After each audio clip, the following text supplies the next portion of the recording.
नमस्कार फ्रेंड्स, मी मज्जाची नीलम. खरं तर मराठी चित्रपटसृष्टीतील नवरा माझा नवसाचा हा चित्रपट आजही तितकाच प्रसिद्ध आहे आणि सगळेच जण तेवढ्याच आवडीने बघतात.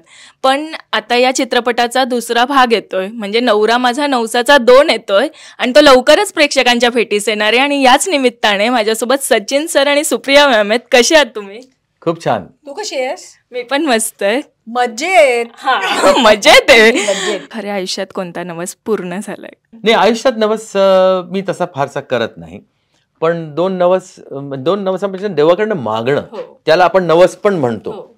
तसं मी 2दा माझ्या आयुष्यात असं घडलं होतं की अशोकचा ऍक्सिडेंट झाला होता आणि तो फार विचित्र ऍक्सिडेंट झाला होता. डॉक्टरनी सांगितलं होतं की तो कदाचित काम नाही करू शकणार.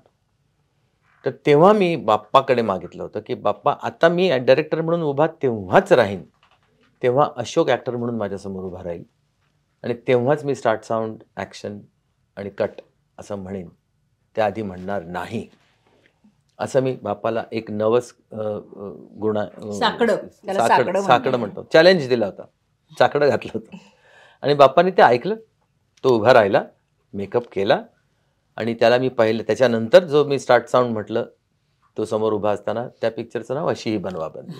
बापरे, हे ऐकून अंगावर काटा आला. पण खरंच या चित्रपटाला मी तर बोलेल खूप भरभरून असंच प्रेम मिळू दे सगळ्यांचं.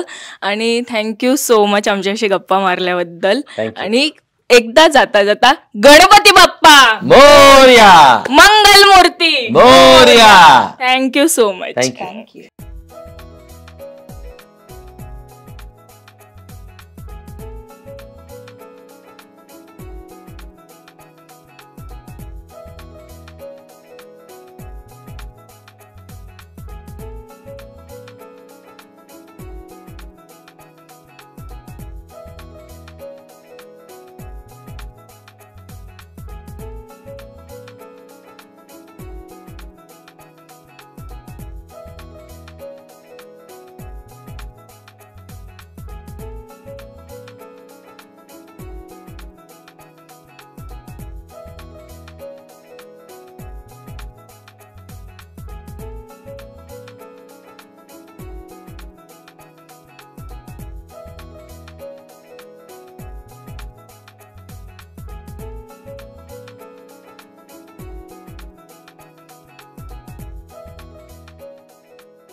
मराठी चित्रपटसृष्टीमधील latest update, original web series, shows, गाणी आणि एंटरटेनमेंटसाठी आमच्या चॅनलला सबस्क्राईब करा आणि बेल आयकॉन दाबायला विसरू नका.